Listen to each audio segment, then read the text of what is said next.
He left her with 5 cold words: "I'm leaving for someone else." 2 years later, he saw her again, holding 3 blonde daughters with his blue eyes.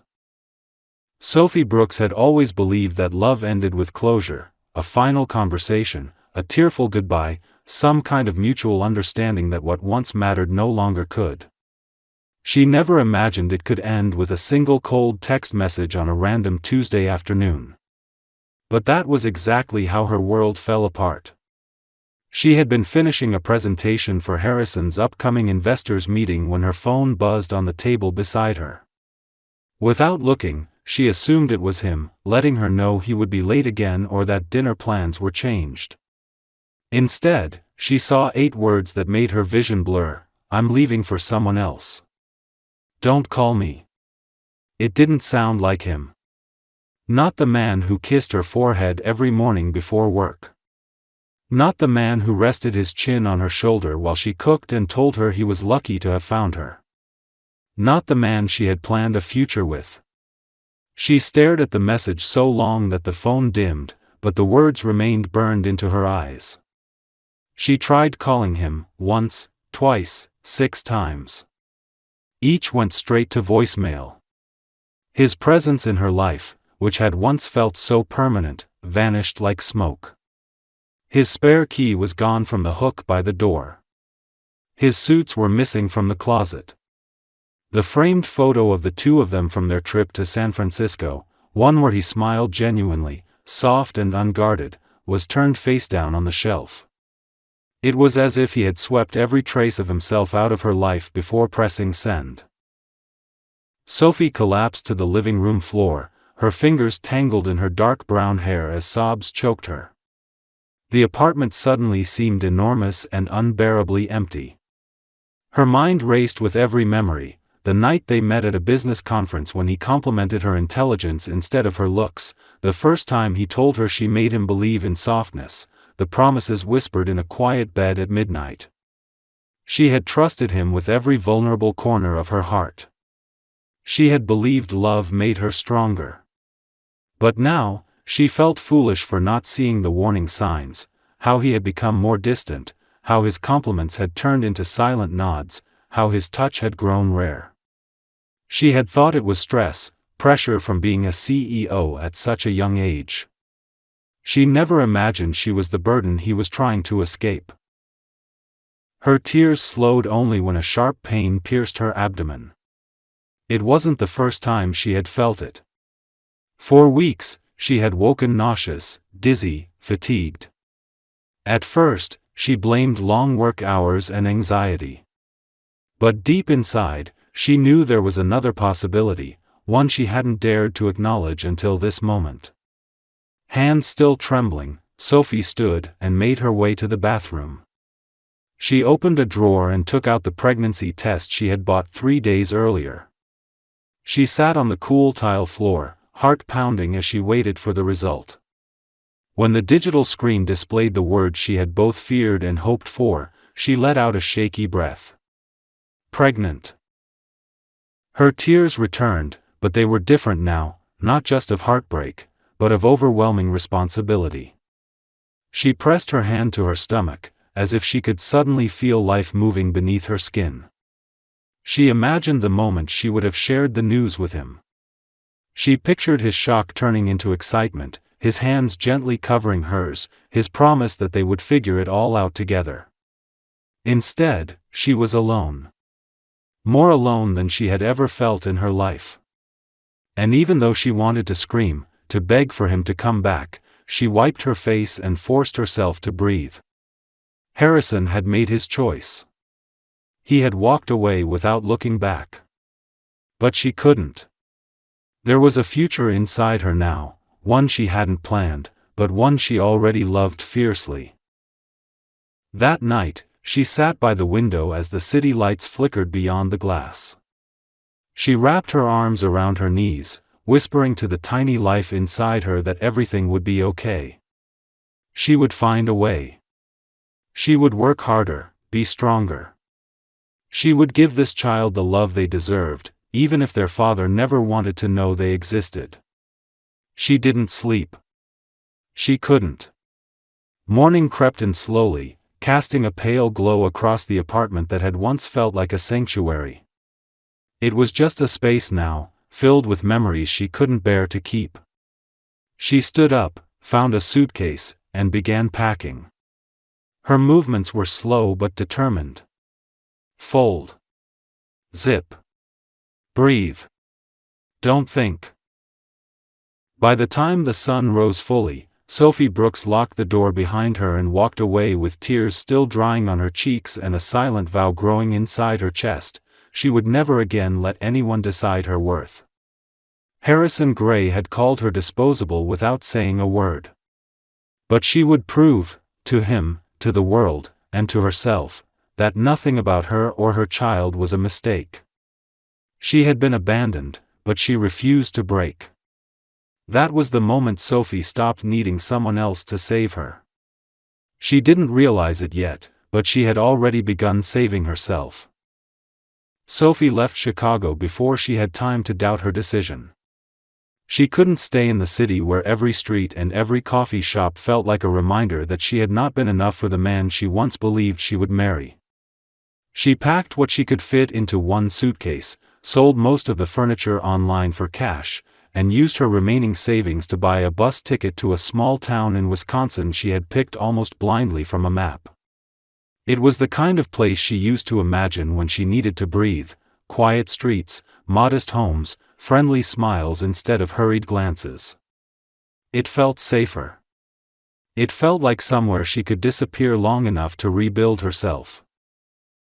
She rented a tiny cottage on the outskirts of town, one bedroom barely large enough for a bed and dresser, a kitchen with outdated appliances, and thin walls that let in too much winter air. But the windows looked out onto a forest instead of skyscrapers, and at night she could hear wind through the trees instead of traffic and sirens. It wasn't much, but it was a beginning.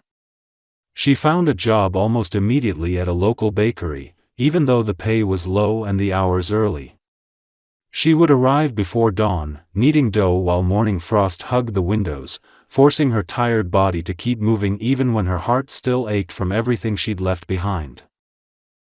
The pregnancy was far more exhausting than she had imagined. The nausea clung to her throughout the day, and her belly grew faster than seemed normal. At her second appointment at the tiny clinic, the doctor frowned thoughtfully at the ultrasound screen. Sophie held her breath, terrified that something was wrong. When the doctor finally spoke, her tone was cautious but kind: "There's more than one heartbeat." The words hung in the air like a puzzle Sophie couldn't quite piece together. It wasn't until the doctor rotated the monitor slightly and pointed to 3 tiny flickering lights that the truth hit her like a tidal wave. Triplets. 3 babies. 3 lives. It felt impossible. It felt terrifying. It felt like a miracle and a burden at the same time. The news forced Sophie into survival mode. She budgeted every dollar to the point of obsession. She bought her maternity clothes at thrift stores, choosing the cheapest items she could find even if they were worn. She set up a small spreadsheet on her cracked laptop, calculating future expenses with trembling hands: diapers, formula, clothing, medical bills. The numbers made her dizzy. But every kick inside her reminded her she wasn't allowed to give up. When her legs swelled, when her back screamed in pain after hours of standing in the bakery, she would place her palms gently on her stomach and whisper, "It's okay, babies. We'll get through this. I promise." Her belly grew so large that even strangers noticed early on. They would smile and ask if she was excited, if she knew the genders, if the father was thrilled. Sophie learned to swallow her hurt and smile back. She didn't talk about Harrison. She didn't owe the world her pain. But loneliness found her anyway. At night, she lay awake, staring at the dim glow of her alarm clock, terrified that she'd fail them. She practiced deep breathing when anxiety made it hard to think.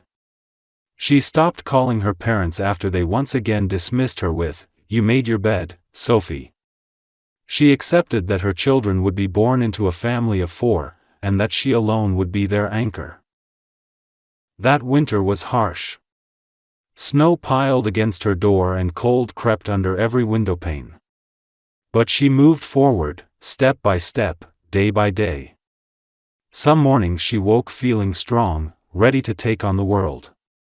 Others she cried into her pillow before forcing herself up again. She often wondered whether Harrison ever thought of her. She doubted it. The man who'd sent that message felt like a stranger now, someone polished and heartless and distant enough to erase her with a text. She told herself that his absence was a blessing. Better a cut from a clean blade than a slow poison from a toxic love. The night her water broke, the sky was dark and heavy with snow. The pain came like a hand gripping her spine, and panic set in so fast she could barely breathe. She called an ambulance because she had no one else. The blur of the hospital, bright lights, cold hands, rushed instructions, felt like a nightmare she was drifting through. Triplets wanted out earlier than expected. The delivery was long, complicated, and terrifying. There were moments she thought she wouldn't survive. But then she heard the first cry. Then the second. Then the third. Lily. Luna. Lex. Sophie saw them only briefly before they were rushed to the NICU, 3 tiny miracles wrapped in wires and surrounded by machines that beeped like fragile heartbeats. They were impossibly small, impossibly beautiful. All 3 had blonde fuzz on their heads and eyes as blue as a summer sky, even though they barely opened them. She cried, not from sadness, but from a love so fierce it frightened her. She reached through the incubator's window to touch their little hands, fingers no larger than seeds curling instinctively around her pinky. The hospital kept Sophie for several days, but even after she was discharged, she refused to leave.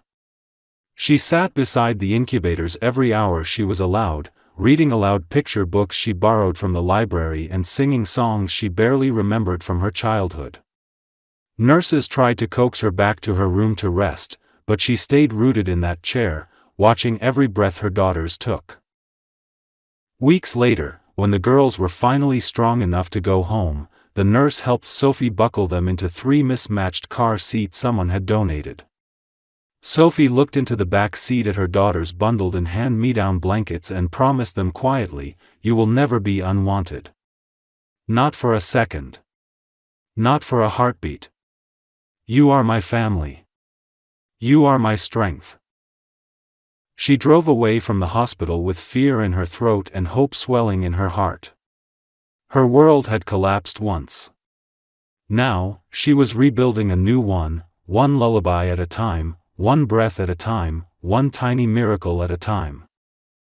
Harrison Gray's life after Sophie's disappearance had the illusion of perfection. From the outside, he remained the picture of success. His name regularly appeared in business magazines, his company continued to expand internationally, and his social media presence was carefully curated with photos of private jets, oceanfront resorts, and champagne-drenched parties. There was always a woman on his arm, usually models or entrepreneurs who matched his world in status and ambition. To the public, Harrison was thriving, untouchable, the kind of man whose past was always clean and whose future was always golden. But behind the sharp suits and camera-ready smile, something had shifted in him. And though he refused to admit it to anyone else, he felt it every day. He had believed walking away from Sophie would be clean. Simple. Necessary. She had started wanting things, more time, more commitment, more vulnerability, and that made him uncomfortable in ways he hadn't wanted to examine. When she began to drift emotionally closer, when she asked about the future, about children, about family, he felt a tightness in his chest that reminded him of everything he had been taught to avoid. His father had taught him that love was a distraction and that vulnerability was weakness. Harrison had lived by those lessons. So when Sophie became too real, too deep, too close, he cut the thread. One message, 8 words, and he thought the problem was solved. But what he hadn't expected was the echo. It started as a silence that followed him into rooms where he once felt powerful. The boardroom felt colder. The applause at events rang hollow. He went on dates and forgot their names before dessert. He smiled, but it never reached his eyes. Sophie's name was never spoken again, not even to his assistant, who had once helped arrange her birthday surprises. He buried every trace of her. And yet, she lingered. She would appear suddenly in the most inconvenient places, in the scent of cinnamon rolls at a hotel buffet, in a song playing low in a car he didn't own, in the way someone else's laugh would rise in a crowded space. He saw her everywhere, and yet she was nowhere. He tried to drown her memory in work. He poured himself into the next acquisition, the next merger, the next climb. The higher he rose, the more distant the ground felt. His penthouse became a glass cage. The silence at night grew so thick it wrapped around him like a second skin. At times, he would wake up from dreams he couldn't explain, dreams of a woman with brown eyes holding his hand and pulling it gently towards something he couldn't see. Once, he even saw a child in the dream, blonde, giggling, disappearing into fog. He shook it off and dismissed it as stress. But the dreams returned. Softer. Clearer. Louder. One afternoon, during a meeting with investors, someone mentioned a charity for children in rural hospitals. Harrison nodded absently, but something in his chest tightened. The image of a hospital crib flashed in his mind, though he had never seen one. The thought came out of nowhere, sharp and specific, followed by a cold realization he couldn't shake: Sophie had never called. Never followed up.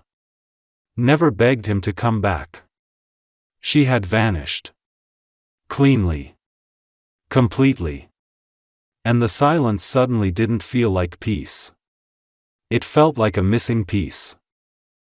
That night, he opened an old drawer he hadn't touched in years. Buried beneath travel documents and unopened letters was a photograph. Sophie, smiling, sunlight in her hair, taken on the last day they spent in Central Park. He stared at it for a long time. He remembered how she laughed that day, how she fed squirrels peanuts from her coat pocket, how she talked about children without even realizing it. The sound of her voice returned to him, soft but certain, saying, "I think when you really love someone, you stay. No matter how scared you are." He hadn't stayed. He had run. The next morning, he asked his assistant to quietly search for Sophie. He didn't explain why. He told himself it was out of curiosity. Closure. A sense of responsibility, maybe. But when the assistant returned weeks later, saying she had no social media, no forwarding address, no trace anywhere, Harrison felt something sink inside him. She hadn't just disappeared from his life. She had erased herself entirely. He didn't know if she had moved on or if she was struggling. He didn't know if she had ever seen his message and cried or laughed or felt relief. And the fact that he didn't know gnawed at him more than he expected. As weeks turned to months, the thoughts grew louder. She had loved him. Genuinely. And he had chosen power, image, safety over a woman who gave him everything. What if she had needed him? What if she had been pregnant? The idea came like a whisper. Then a scream. It was irrational, he told himself. It couldn't be true. And yet, it stayed. The possibility lived in the back of his mind like a shadow that refused to fade. He tried to dismiss it, but he couldn't stop looking at children in public spaces. Couldn't stop noticing blonde toddlers. Couldn't stop wondering. He didn't realize it yet, but his heart was already shifting. Something in him had begun to thaw, not from logic or pressure, but from something far more dangerous: regret. He started making quiet changes, donating more money to children's hospitals, showing up to work meetings in small towns instead of sending junior executives, even volunteering for causes he used to mock. He couldn't name what he was doing, only that he needed to move. Needed to be in motion. Because standing still meant feeling everything at once. And feeling, for a man like Harrison Gray, had always been the most terrifying thing of all. It was supposed to be just another routine trip. Harrison had agreed to attend a small-town charity event in Wisconsin on behalf of his company's philanthropic division, which had recently begun investing in local community outreach programs. He hadn't expected much, just a few speeches, a handshake with the mayor, and a quick flight back to New York before the weekend. But from the moment he stepped off the private jet, there was something different in the air. The town was quiet but full of character, with old brick buildings, cafes with chalkboard signs, and a sense of stillness he hadn't felt in years. Still, he told himself it was just another appearance to fulfill, just another tick on a long list of public relations obligations. He didn't know that within hours, his entire world would be ripped open in the most unexpected way. The charity gala was held at a restored historic train station turned event hall, with high ceilings, fairy lights strung along wooden beams, and long tables lined with mismatched chairs that gave it a rustic charm. Local families, donors, and children attended in their best outfits, and the atmosphere was warm and intimate. Harrison arrived in a tailored suit, every inch of him polished and in control. He shook hands, offered polite smiles, and gave his practice speech about the importance of community investment and how children's health initiatives were close to his heart. The words rolled off his tongue easily, but something inside him felt disconnected, like he was watching himself from a distance. As the dinner began, he retreated to a quiet corner, sipping his wine while observing the laughter and noise around him. That's when he saw her. At first, he didn't believe it was real. She was standing near the dessert table, wearing a simple wine-colored dress, her dark brown hair pulled back in a loose braid. Her posture was relaxed, but there was a quiet elegance about her that pulled the air out of his lungs. Sophie. Her name struck him like a bell, sudden and deafening. She hadn't changed much, but she had grown stronger somehow, like someone who had walked through fire and come out forged instead of burned. He took a single step forward, unsure if he was dreaming. Then he saw them.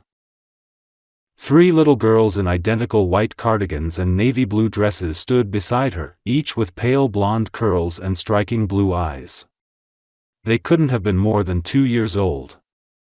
One was tugging at her mother's skirt, another was licking frosting from her fingers, and the third was hugging a stuffed bear tightly against her chest. Harrison's heart slammed against his ribs.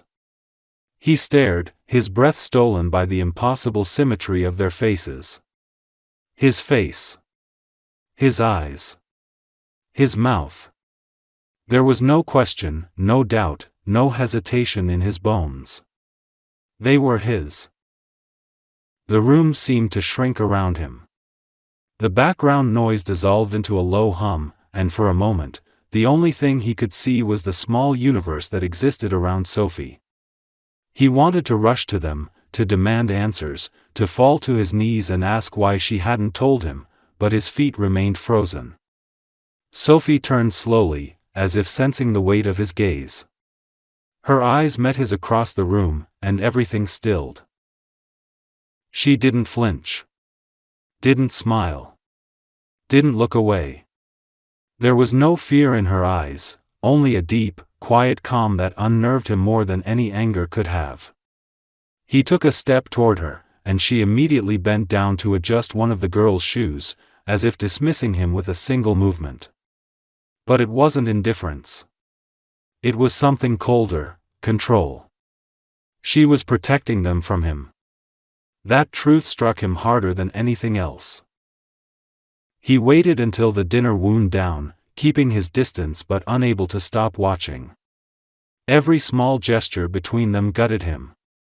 How Sophie touched their shoulders, whispered gently into their ears, laughed at their jokes. She had become the kind of mother who turned a room into safety.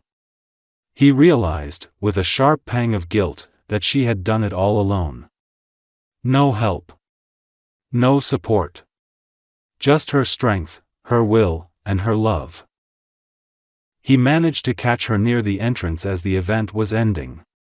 The girls were bundled into tiny coats, 2 of them sleepy, 1 cranky. He opened his mouth to speak, but Sophie's expression stopped him. "Not here," she said quietly. "Not in front of them." Her voice was even, not cruel. She didn't owe him that grace, but she gave it anyway. They stepped outside under the dim light of the entrance awning. Snow had begun to fall softly, dusting the sidewalk. Harrison searched her face, desperate for something to hold on to, but Sophie's eyes were unreadable. "They're mine," he said finally, his voice low. "Aren't they?" "Yes," she replied. Nothing more.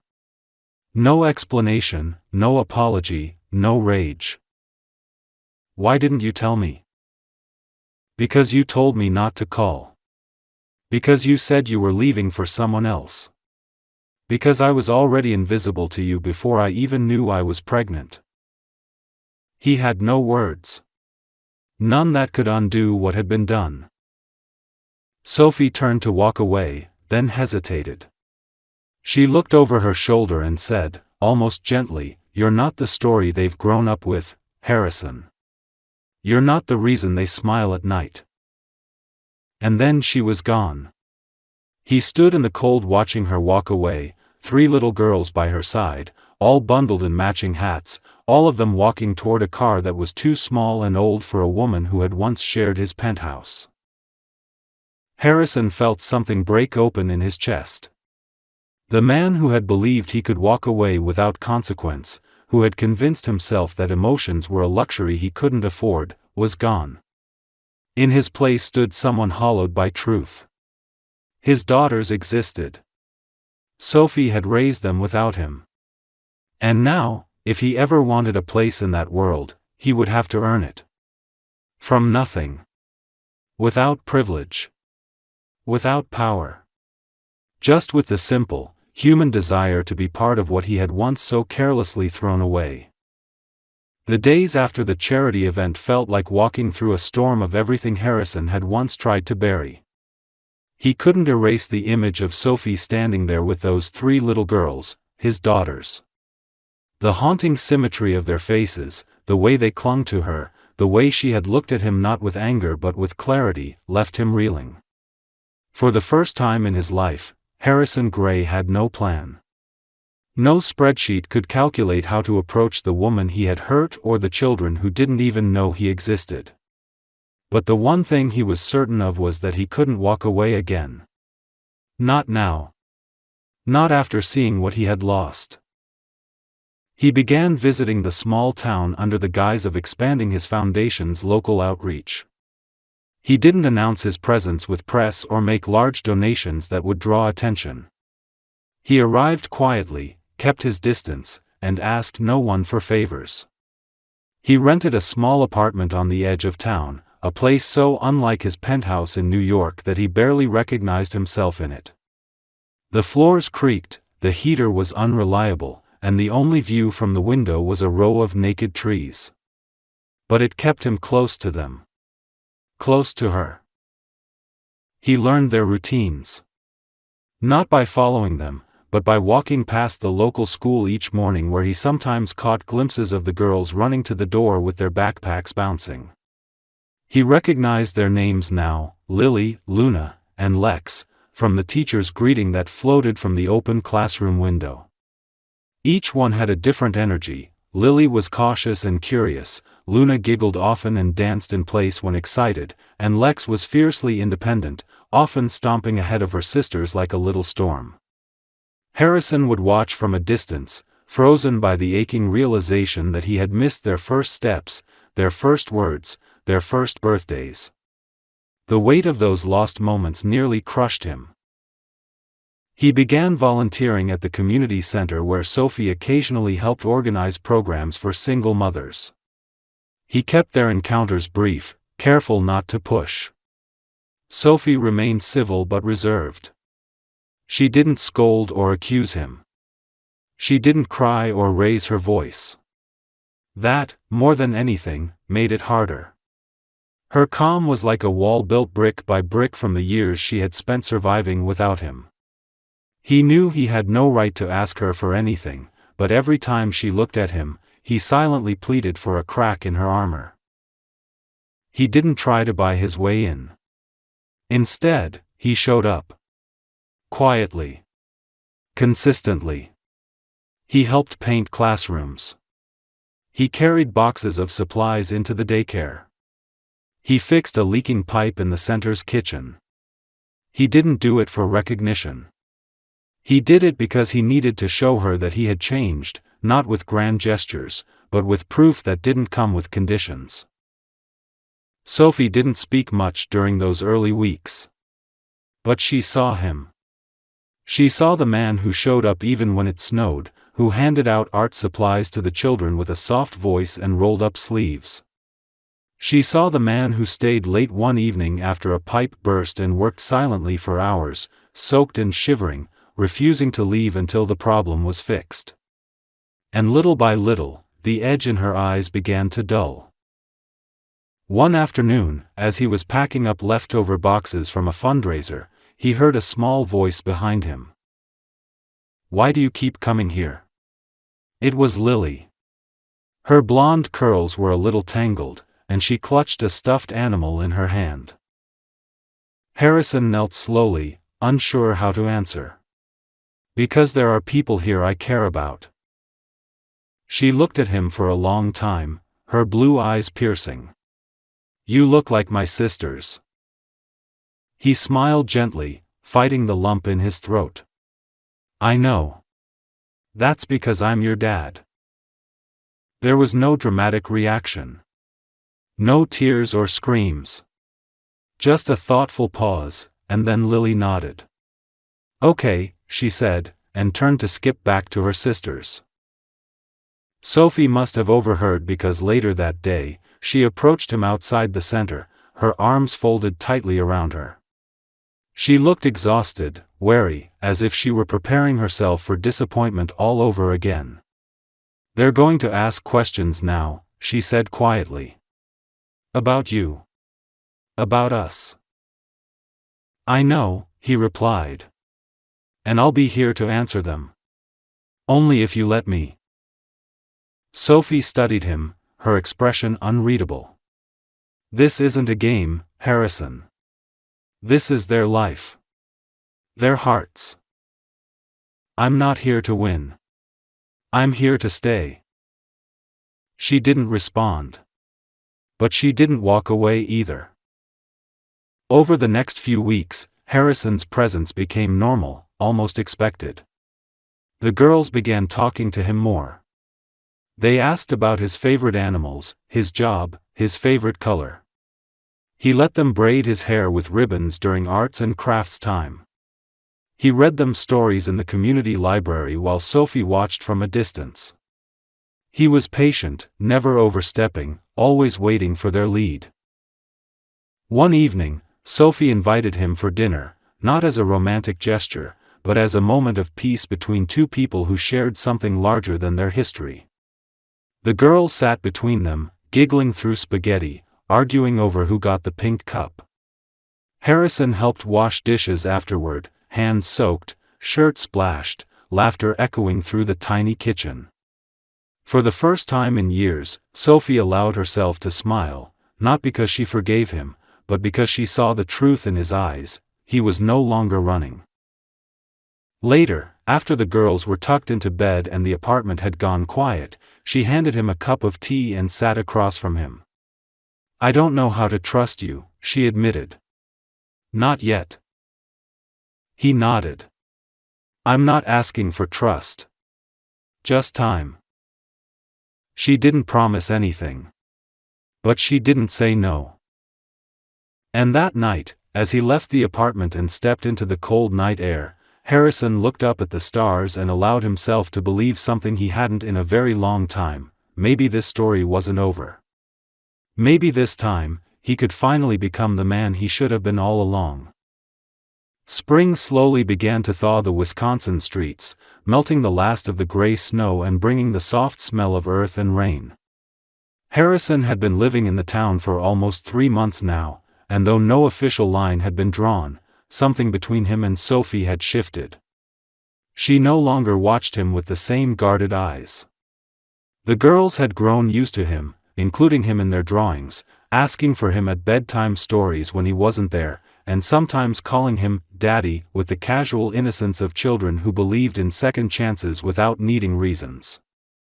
And that was what wrecked him most: how easily they accepted him once they felt safe, how purely they loved, even if they didn't yet know the full truth of everything that had happened. Sophie had been careful about how much to tell them.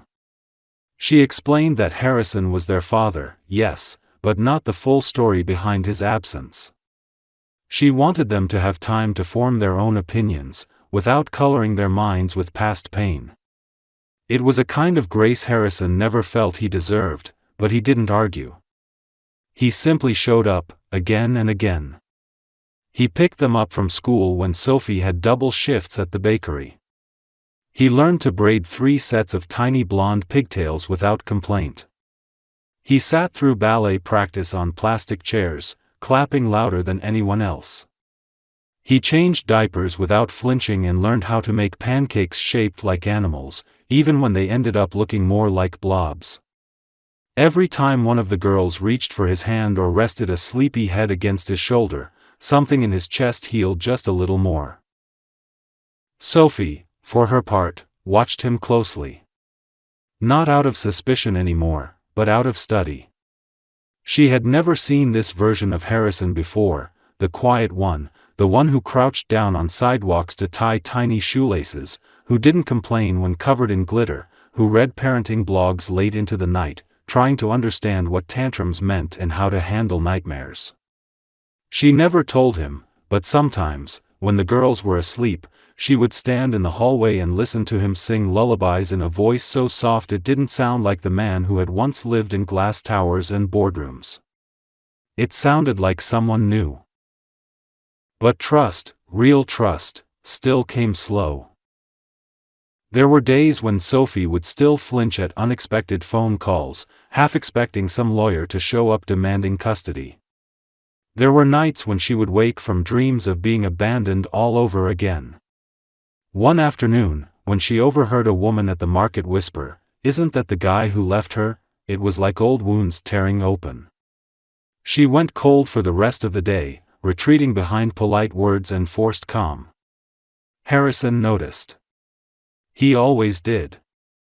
He didn't ask what was wrong. Instead, that night, he showed up with groceries and flowers that looked like they were picked by hand, not bought. He made dinner with the girls and cleaned up afterward. He didn't try to fix it with words. He stayed. That was all. Eventually, Sophie began to let him in more. She told him about the birth, how terrifying it had been, how alone she had felt, how she had prayed just to live long enough to see her babies open their eyes. He listened in silence, his fists clenched beneath the table. He apologized, not in a way that tried to excuse the past, but in a way that carried the weight of knowing he had missed everything. He told her about the months after he left, the coldness he had felt, the hollow success that never filled the place she had once occupied. He confessed that for all his money and power, he had never felt poorer than the moment he saw his daughters and knew he'd never even held them. Sophie cried, not because it was dramatic, but because the honesty broke something open inside her that had been locked for too long. That night, they sat on the porch while the girls slept, the warm spring air wrapping around them like a tentative truce. She let her head rest against his shoulder for the first time in years. Neither of them spoke. The silence between them was no longer heavy. It was full of things not yet said, not yet healed, but waiting. Harrison didn't try to force a relationship. He didn't talk about the future. He let Sophie lead, and slowly, her steps began to move closer. They went for walks with the girls by the lake. They had dinner together most nights. Sometimes, when the girls were asleep, they would sit on the floor of the living room, sipping tea, and laughing about things they never got to share before. It was domestic, quiet, and imperfect, but real. One evening, Luna got a fever. Sophie panicked. Her hands trembled as she took Luna's temperature again and again, whispering that it couldn't go higher. Harrison stayed calm. He called the doctor, carried Luna into the car, and held her hand the whole way to the clinic. He didn't leave Sophie's side once. After Luna was treated and resting, he ran to the pharmacy, bought soup and medicine, and sat up all night on the couch, keeping an eye on all three girls while Sophie finally slept for the first time in 2 days. In the morning, she found him slouched in the armchair, hair a mess, shirt wrinkled, one of the twins curled up on his lap. It was the moment something shifted in her completely. She didn't say anything dramatic. Didn't announce forgiveness. But when he opened his eyes and looked at her with that tired, helpless kind of love, she stepped forward, knelt beside him, and whispered, "You're doing it, Harrison. You're really doing it."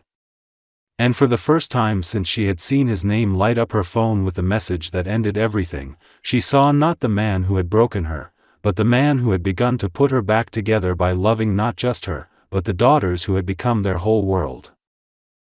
The emergency happened on a Tuesday, the kind of day that began quietly, without warning of how everything would change by nightfall.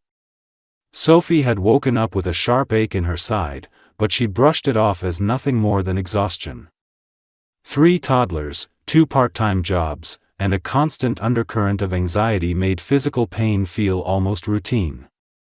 She got the girls dressed, packed their snacks, kissed their foreheads, and watched them run into their preschool classroom with messy pigtails and shining eyes. But by noon, the ache had twisted into something sharper, something that stole her breath and made her grip the edge of the counter in the bakery where she worked. A coworker noticed the paleness in her face and insisted she sit. She tried to laugh it off, said she just needed water, but within the hour, her legs gave out beneath her. The diagnosis came quickly, an undiagnosed kidney infection that had spread and caused complications. She was rushed to the local hospital, hooked up to IVs, given antibiotics and painkillers. The nurses asked if there was someone they could call. Sophie wanted to say no. She had always been the one people called. But her thoughts were fogged, her strength cracked, and through the haze, only one name surfaced. When Harrison picked up the phone and heard the words, "Sophie, hospital, urgent," he didn't wait for more details. He left everything. A meeting. His phone. His coat. He drove faster than he had ever driven before, heart pounding so loud it nearly drowned out thought. By the time he reached the hospital, Sophie was sedated, sleeping, hooked up to wires and machines that made his stomach twist. The nurse gently explained the situation and asked if he was family. Without hesitation, he said yes. And for the first time, the word didn't feel like a lie. With Sophie unconscious, everything fell on Harrison. He picked up the girls from preschool, their tiny faces brightening the moment they saw him, unaware of the storm brewing. He kept his voice calm, carried them one by one into the car, and answered their innocent questions with soft reassurance. He didn't know how to do this. But he knew he had to. For Sophie. For them. At home, he cooked their favorite dinner, macaroni with cheese and apples on the side. It wasn't gourmet, and it wasn't perfect, but they ate every bite. He read them 2 bedtime stories each, kissed 3 foreheads, and stayed in the hallway until all 3 were asleep. Then he drove back to the hospital and sat at Sophie's side, the silence of the room settling over him like a heavy blanket. She looked so small in that bed, so fragile, and yet somehow still impossibly strong. He reached out and gently wrapped his fingers around hers, whispering that he was here, that the girls were safe, that she didn't need to worry anymore. He stayed through the night, barely sleeping, watching her chest rise and fall, counting each breath like a vow. In the morning, when a nurse came in with charts and medicine, she smiled at him and said, "You're not leaving, are you?" He shook his head. "Not again." Sophie's recovery was slow but steady. When she opened her eyes, Harrison was there, his face unshaven, his clothes wrinkled, but his eyes full of something that hadn't been there before: fear. Not of failure, not of business deals or reputations, but of losing her. She didn't speak right away. She just stared at him, then at the flowers on the nightstand, the drawings the girls had made, taped clumsily to the walls. Finally, she whispered, "You stayed." "I always should have," he said. And for once, no other words were needed. For the next week, Harrison became everything. Father, caregiver, chauffeur, cook. He brought the girls to visit, held Sophie's hand when she was in pain, took notes from the doctors, asked questions she was too tired to form. The girls drew pictures every morning, scribbled hearts and stick figures with wild blonde hair and blue eyes, and handed them to the nurses proudly, declaring, "These are for our mommy." One afternoon, as he sat beside her bed, Sophie reached over and touched his arm. "I didn't think you'd come," she said softly. "Not really." "I didn't think I deserved to," he replied, voice rough. "But I would have crawled here if I had to." She looked at him, long and quiet. The wall she had built brick by brick over 2 years didn't crumble, it simply opened a small door. And through it, he walked carefully, not with promises, but with presence. Not with apologies, but with truth. After she was discharged, he moved into the guest room without being asked. He didn't push. He didn't assume. He made soup, folded laundry, let her sleep while he entertained 3 energetic girls with puppet shows and dance parties. He was no longer the man who once sent a text to end everything. He was the man who swept the floor after the girls spilled glitter, who cleaned muddy shoes with a toothbrush, who left notes on Sophie's nightstand that said things like, "You don't have to do this alone anymore." And slowly, Sophie believed him. It wasn't dramatic. It wasn't some movie moment where everything healed overnight. But it was real. And real was better than perfect. It was her reaching for his hand one morning without thinking. It was her letting him sit beside her on the couch without that space between them.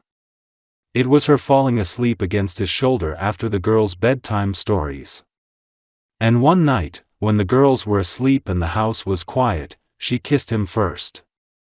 Not out of passion or nostalgia, but out of something deeper, a kind of peace that said, "We're not the same people we were."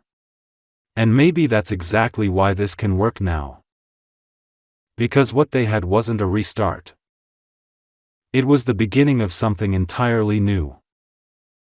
Spring had finally arrived in full, washing over the small town with a kind of quiet magic, trees blooming in soft blush and ivory, sidewalks warmed by sunlight, and laughter from children echoing across open parks.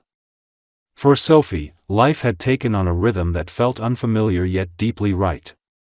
After everything, the betrayal, the solitude, the fear, the fight, she now woke to mornings filled with peace instead of survival. It wasn't perfect.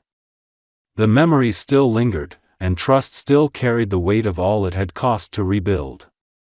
But what filled the space between those old wounds was something stronger than resentment, forgiveness earned, not given freely, and a love that had been reborn not from romance, but from consistency, effort, and the choice to stay, every day.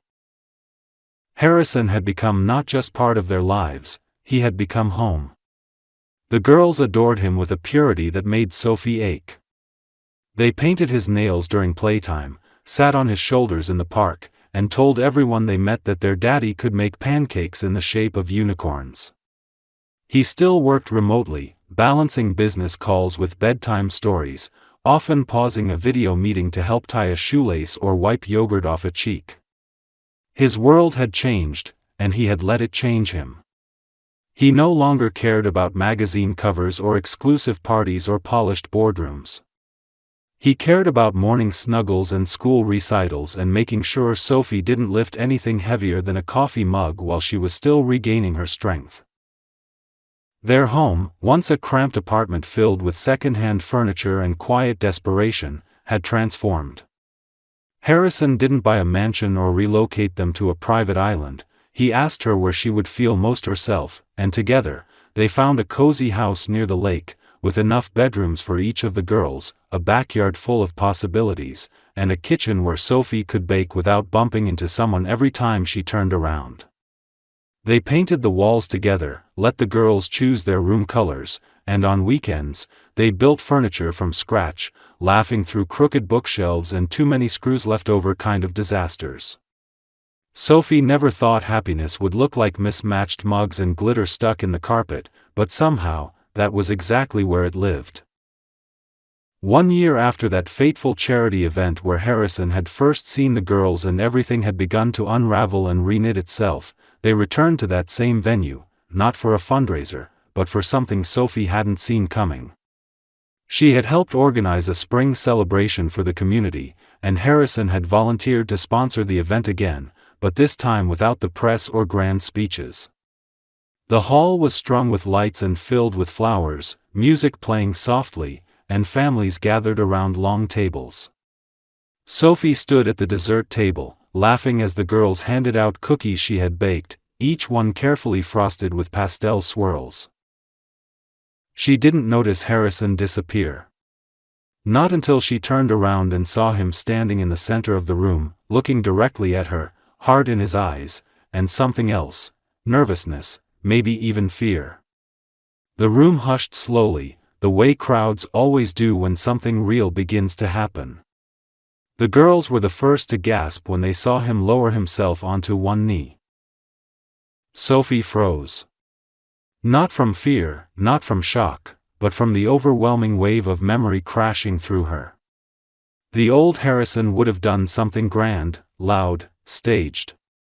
But this man, the man who had learned how to love her with humility, said nothing for a long moment.